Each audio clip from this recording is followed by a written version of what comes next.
Bruce, good time! Ayan po. Good morning, good afternoon, good evening sa inyong lahat. Ito po yung first time na magkakaroon tayo ng Guskoday on the table wherein pag-uusapan po natin ang iba't ibang bagay dito po sa aking channel. Kaya before anything else, please do subscribe to my channel, Bruce B. Rivera.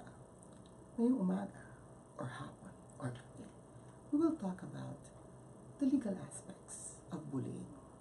Bilang isang abogado, ako po ay, what's on the table now? Lady Justice. Isusera, diba?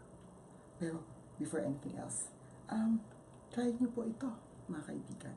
Ito po ang ProMag 360. Bonggang-bongga po ito. Marami pong gamit ang ProMag 300 pala. Sorry, ProMag 300. Tingnan niyo po. Laruin niyo. Tingin. Tingin. Ayan po. Ayan po. ProMag 300. Ang magnesium po ang pinakamagandang relaxation na minerals. Kung nakakapag-experience po kayo ng loss of appetite, nausea, anxiety, tiredness, weakness, and sleep deprivation, muscle spasms, cramps, and chronic illnesses. Pwede pong dahil po yan sa magnesium deficiency. And ito pong ProMag ay pwedeng maraming gamit at pwede niyo po siyang ilagay po sa mainit na tubig. Parang semi-warm water. Ilagyan po ng 30 drops ng ProMag and mag-ibabad ang paa ng 30 minutes once or twice a week and everything will be fixed. Pwede nyo ilagay sa shampoo niyo, pwede nyo ilagay sa mukha directly as parang facial. Marami pong gamit ito and kung sino pong gusto sa inyo, just give me a ring and give me a call. Basta ProMag 300, Transdermal Magnesium. Okay, so let's talk about bullying and what's the basis for bullying. Of course, the legal basis rather for bullying. Of course, this became somewhat of an issue because of what happened to the Ateneo de Manila University high school student who was caught or who was videoed, 4 videos I think, bullying different individuals. And this video became viral in the sense that it was shown on social media without the faces of with the faces of the bully and those who were bullied clearly there. In fact, the bully who is a minor and the one bullied who was also a minor, they were named in many of those videos. Many individuals shared the video. Hindi po ako nag-share. I did not share the video because I felt that there was something really wrong with sharing a video which in a way openly exposes a minor to some form of harassment. Okay. So, ano po ba ang basis ko bilang abogado kung bakit ako naging very vocal about my distaste and my dislike and my disdain for those individuals who actually took the law in their own hands and tried to share the video with the face of the children uncovered, and those who openly castigated, lambasted, attacked, brutalized, bashed the bully. First of all, let me make it clear. Bullying is wrong. If the bully is a person of legal age, I really don't have a problem with the netizens trying to put him in his place. If you give the bully a taste of his own medicine, he is of legal age, then by all means, why not? You can do what you want because he is not a minor, he's not a child. However, If the bully is a child, then it changes everything. Many would agree, or many would say that they have been very angry at the bully because first they felt that the one who was bullied could have been their children, could have been their child. But they failed to forget, or they failed to consider that the one who bullied may be their child. And it would also be unfair to them if they were the parents of the child, assuming that the parents were not responsible for the actions, or for the fact that the child bullied. The justification that it is a duty, where we have the duty to call out, to discipline, to punish the bully, the child bully, for me has no bearing or no basis, legal or moral whatsoever. If he had been of legal age, then we have a duty to call him out because he is already responsible for his actions and he is of legal age. He can be open to any form of castigation. But under the family code, a minor can only be disciplined by parents or those persons exercising parental authority. Sa batas po, dalawa lang. Kukunti lang po ang tao na pwedeng considered to discipline children or minors. First is the parent. Second is special parents, meaning schools and child care centers. Third is substitute parents, which are grandmothers and wards. Aside from that, of course, the state can exercise the same.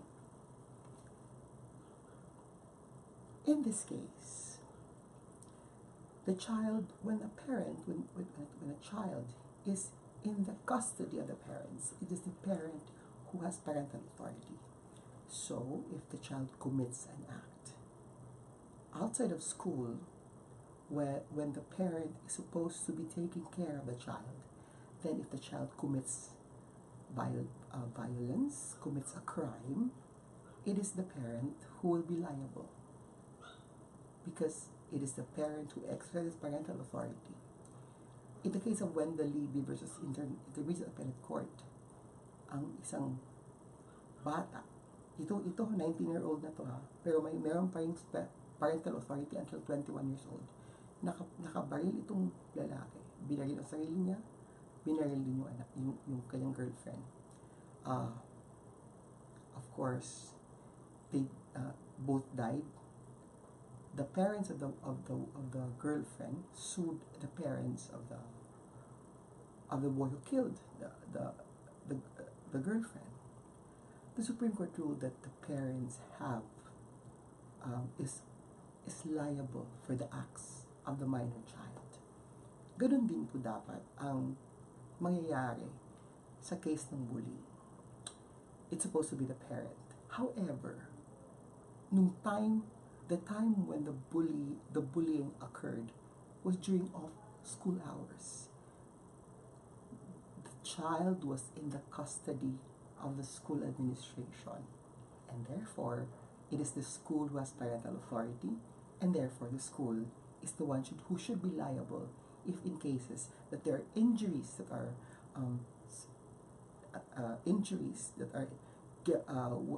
because of the bullying.